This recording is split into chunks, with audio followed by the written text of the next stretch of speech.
बिथाङा लास्टलि 47 बोसोर बैसोआवबो IPL आव गेलेनो थाखाय मुं थिसनजादोंमोन बा IPL आव गेलेनो थाखाय बिथाङा बायखांजादोंमोन।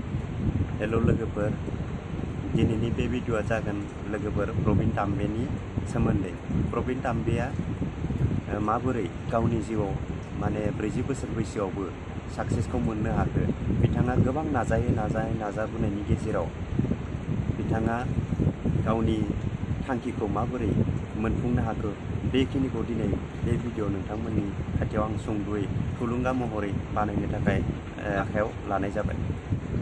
सपना देखने के लिए उम्र का कोई जरूरत नहीं है। बेबायदिनो नोंथाङा सिमां नुनो थाखाय जेबो बैसोनि सिमा थाया। मानोना जिकुनु बैसोआवनो नोंथाङा जिकुनु खामानिखौ मावफुंनो आरो बै खामानिनि फिथाइखौ मोनफुंनो हानाय नोंथांनियाव जेब्लासिमहालागै गोसोनि बोलोआ जोबनानै थाङा अब्लासिम नोंथांनि बै सिमांखौ जाफुंहोनायाव रावबो हेंथा होनो हाया। बेबायदिनो बिथां प्रबिन ताम्बेयाबो 41 बोसोर बैसोआव IPL आव जेब्ला डेब्यु खालामजेनो अब्ला बिथांखौ बयबो बुंदोंमोन 40 बोसोर बारनायनि उनावलाय बिथाङा बोरै क्रिकेटआव गावनि मुंखौ माबानो हाखो। नाथाय बिथांनि नाजानाया जेब्लासिमबो खमायाखैमोन, जेब्लासिमहालागै बिथाङा गावनि गोरबोआव क्रिकेट मोजां मोननाय, क्रिकेट गेलेनानै मोजां मोननाय आरो सानसे समाव क्रिकेटनि गेजेरजोंनो नाम खामायगोन होननानै बिथाङा नाजानायनि गेजेरावनो न'खरनि जेसेबां हेंथा हेंसि आरो हिनजाव बिसि फिसानि जिम्मेदारिनि गेजेरावबो बिथाङा गावनि क्रिकेटखौ पेशन हिसाबै लानानै, क्रिकेटखौनो गावनि हबि हिसाबै लानानै जेब्लासिमबो नाजाबोबाय थानायनि थाखायनो बिथाङा 41 बोसोर बैसोआवबाबो IPL आव डेब्यु खालामनो हादों, जायखौ जों थुलुंगा महरै दिनैसिम लानो हायो। मानोना क्रिकेटआव आरो IPL आव जिकुनु क्रिकेट IPL डेब्यु खालामनो थाखाय 19 बोसोरनिफ्राय लानानै 24-25 सिमहालागै यां प्लेयार्सफोरखौसो लानाय जायो। नाथाय बे प्रबिन ताम्बेयालाय माबोरै 41 बोसोर बैसोआव IPL आव डेब्यु खालामनो हाखो बा IPL गेलेनो खाबु मोनखो? बेनो जाबाय बिथांनि जास्ट बिकज अफ नाजानाय, बिथांनि गोरबोनि नाजानाय, बिथांनि एनि टाइम एनि वेर बिथाङा गावनि नाजानायखौ लानानै खामानि मावनायनि थाखायनो बिथाङा IPL आव गेलेनो थाखाय खाबु मोनदोंमोन। बिदिब्ला आं बुंनो सानो बिथां प्रबिन ताम्बे बायदि जोंबो जेब्लासिमबो जेननायखौ मानियालासिनो नोंथाङा नोंथांनि थांखिखौ मोननो थाखाय खामानिखौ मावनांगोन। आरो बिथाङानो जोंनि थुलुंगा, मानोना बैसोजों जेबो लोब्बा गैया।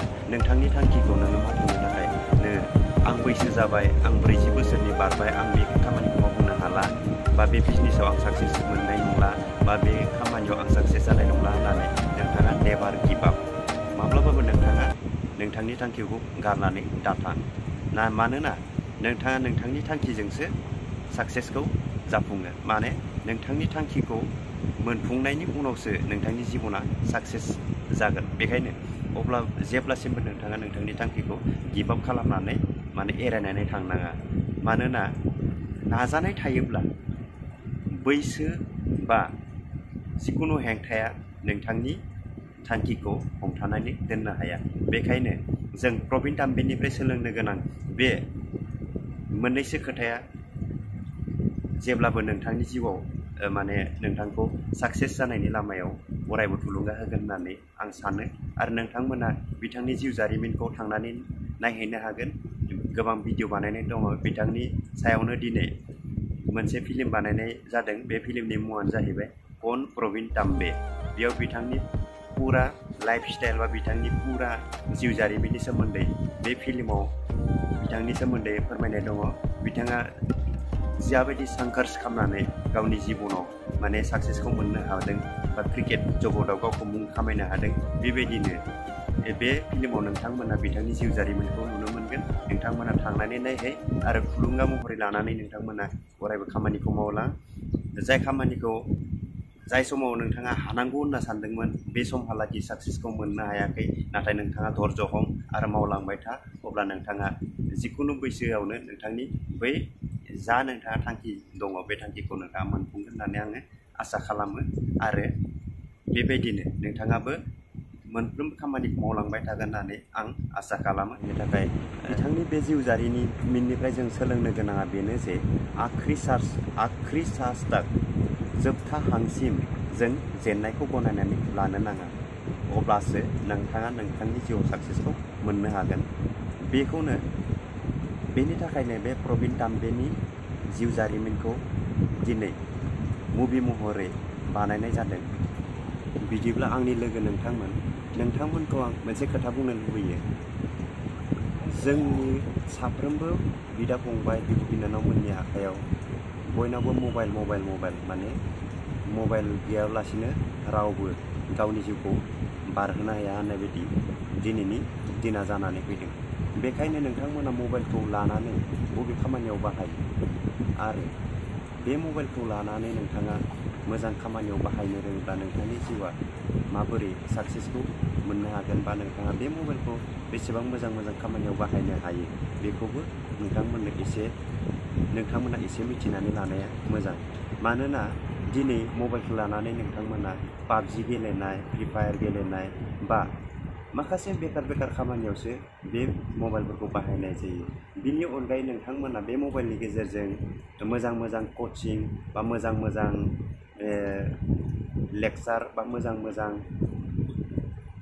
इउटुब भिडिअ नोंथांमोना बे मबाइलनि गेजेरजोंनो नायनो हायो।